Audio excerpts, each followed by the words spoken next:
Name is doctor Sarita Kumari. मैं नागार्जुन में संस्कृत महाविद्यालय तरुणी में समाजशास्त्र किया था। आज जो मैं पढ़ाने जा रही हूँ वो है उपशास्त्रीय प्रथम वर्ष के पाठ्यक्रम यानी कि पाठ्यक्रम से दिया गया है। आज का जो हमारा टॉपिक है, जो सब्जेक्ट है वो क्या है? क्षेत्र कार्य में समाजशास्त्र में महत्व, यानी क्षेत्र यानी अनुसंधान, यानी जो क्षेत्रीय कार्य होता है, क्षेत्र में जो कार्य होता है उसमें समाजशास्त्र में उसका क्या महत्व, ठीक है, वो जानेंगे इस बार। ठीक है, अब देखिए किसी अनुसंधान में जाइए, किसी रिसर्च कीजिएगा, जैसे वैज्ञानिक रिसर्च होता है ना, वैज्ञानिक रिसर्च, उसी तरह समाज के बारे में जानकारी, उसकी घटनाओं के बारे में जानकारी हम कैसे इकट्ठा करेंगे, वो सही जानकारी कैसे करेंगे, प्राप्त करेंगे।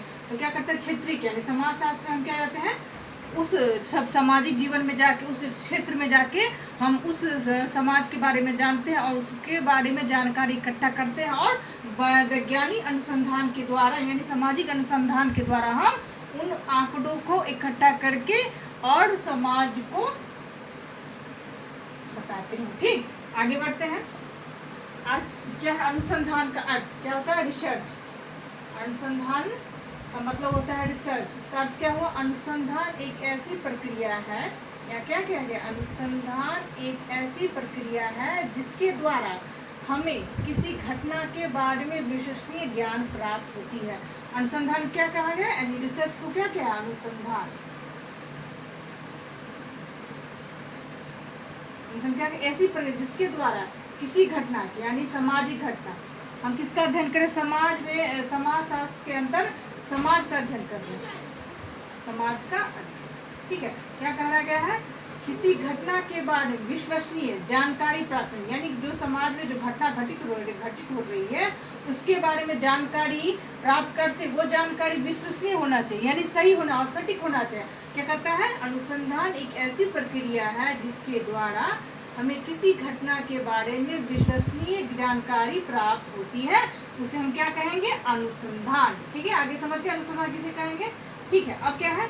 समाज कार्य अनुसंधान। समाज कार्य में अनुसार यानी समाजशास्त्र के अंतर्गत हम समाज कार्य में अनुसंधान जो करते हैं उसकी प्रक्रिया होती है, वो क्रमबद्ध होती है। क्या होता है? Step by step, step by step. जैसे वैज्ञानिक जो तथ्य को आप जानते हैं तो डायरेक्ट आप किसी निष्कर्ष पर नहीं पहुंचते, डायरेक्ट आप निष्कर्ष पर नहीं पहुंचते, उसको क्या, उसको भी आप क्रमबद्ध ज्ञान प्राप्त करते हैं, क्रमबद्ध रिसर्च करते हैं, उसके बारे में जानकारी प्राप्त करते हैं। उसके पश्चात अब किसी तथ्य के बारे में बताते कि ये इस टॉपिक का, इस चीज का तथ्य होगा। ठीक है, यहाँ क्या क्या है? समाज कार्य अनुसंधान, यानी समाज कार्य क्षेत्र में जो अनुसंधान होता है उसके कुछ प्रक्रियाएं होती, किस तरह से समाज की जैसे प्रक्रिया, उस प्रक्रिया के अनुसार हम समाज के बारे में अध्ययन करते हैं, सामाजिक जीवन के बारे में। पहले क्या? समस्या का चयन। अब क्या है कि जिस क्षेत्र में आप अध्ययन करने जा रहे हैं उस क्षेत्र की समस्या क्या है, चाहे वो पानी की समस्या, किसी चीज़ की समस्या, तो उसका समस्या का चयन करते हैं। आप उस समाज क्षेत्र में, उस कार्य क्षेत्र में आपको क्या समस्या लगती है, उसको सबसे पहले कहते हैं चुनाव करते हैं। उसका पहले क्या करते हैं? चुनाव करते हैं कि भाई हमें इस समस्या पर अध्ययन करना है, इस पर अध्ययन नहीं हुआ है, हमें समाज के लिए इस पे अध्ययन करना। पहले क्या क्या? आप समस्या का चुनाव करते हैं।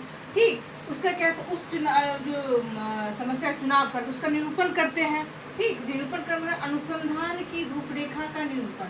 अब क्या होता है कि अनुसंधान आप किससे कैसे करेंगे, किस तरह से करेंगे और किस बेसिस पे करेंगे, उसका आप निरूपण करते हैं। ठीक, फिर आंकड़ों को एकत्र कर। अब मान लीजिए क्षेत्र में गए, ये आपका क्षेत्र हुआ, ठीक है, सामाजिक क्षेत्र हुआ। ठीक, आप इसमें गए तो क्या होता है? आंकड़ों का आंकड़ों का एकत्र कैसे किया? सर्वेक्षण के द्वारा, सर्वे के द्वारा क्या है? आंकड़ों का इकट्ठा कीजिए। ये आंकड़ा सही होना चाहिए, जो आप एक आंकड़ा इकट्ठा कर रहे हैं वो सही होना चाहिए। ये नहीं चाहिए कि माने जो अनुसंधान का चयन उससे अलग होना चाहिए। आप जो समस्या का चयन किए हैं, क्षेत्र का जो चयन किए हैं, तो उसी के अनुसार आंकड़ा का होना जरूरी है। आप नहीं, समस्या कुछ और है, आप जो आंकड़ा इकट्ठा करें कुछ और नहीं, जो मेरा समस्या होगा उसी का हम आंकड़ा इकट्ठा करेंगे। हम दूसरे चीजों का आंकड़ा इकट्ठा, जो समस्या से अंतर्गत आएगा हम उसी का ही आंकड़ा एकत्र करेंगे। ठीक, उसके क्या है? आंकड़ों का विश्लेषण करके व्याख्या। अब आंकड़े, मान लीजिए आपने सभी डाटा के द्वारा आपने आंकड़ा इकट्ठा किया। ठीक, आंकड़ा का इकट्ठा किया। ठीक, उसके बाद आपने क्या किया, उसकी सही विश्लेषण किया, उसे आपने वैज्ञानिक तथ्य पे, कसौटी पे उतारा, उसको सही जानकारी प्राप्त की। नहीं, इस आंकड़ा जो हमें प्राप्त हुआ है, जो चयन के जो आंकड़ा जो प्राप्त हुए हैं, वो उसका विश्लेषण किया, आपने उसका अध्ययन किया, सही रूप से अध्ययन किया कि उन आंकड़ों में क्या सही विश्लेषता है, उसके आधार पर तब आप उसकी क्या है व्याख्या करेंगे। समानांकन एक समान, समान का मतलब एक समान।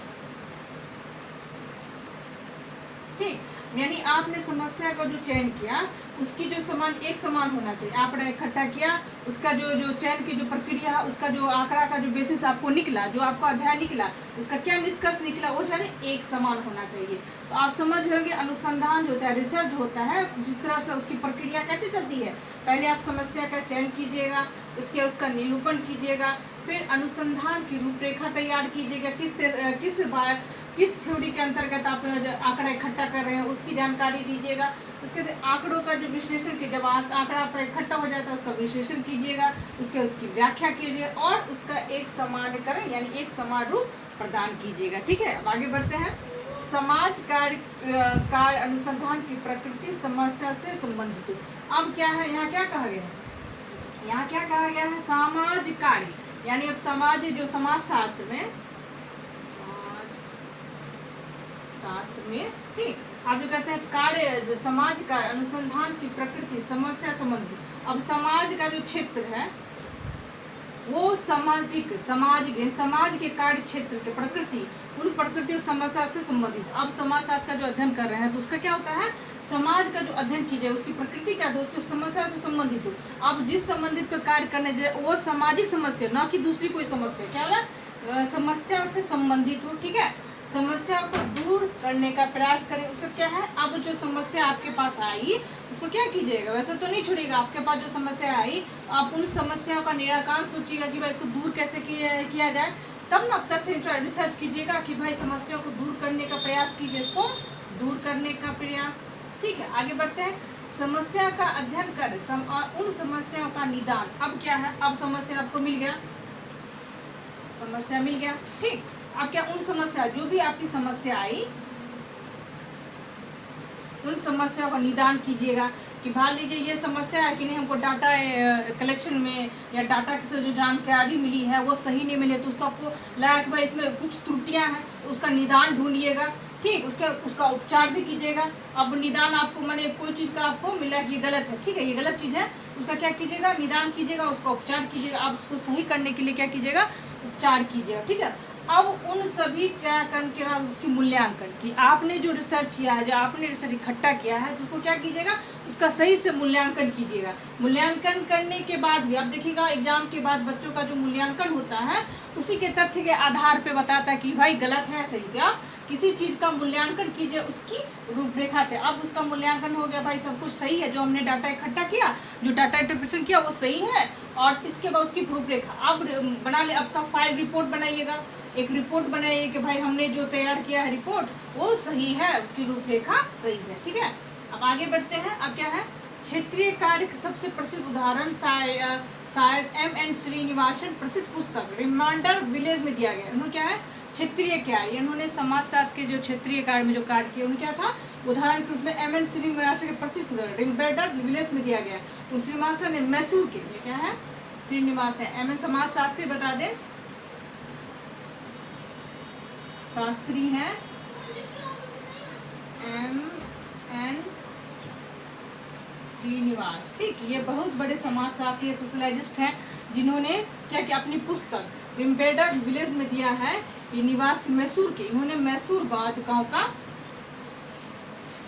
अध्ययन किया। मैसूर गांव के जो निकट गांव के 1 वर्ष के लिए क्या किया, वो मैसूर गांव गए और 1 वर्ष तक उस गांव का अध्ययन किया और उनके कार्य प्रणाली, गांव की जगह में जो उनकी कार्य प्रणाली कैसी है, कैसी होनी चाहिए, उनकी व्याख्या की, उनकी जानकारी है।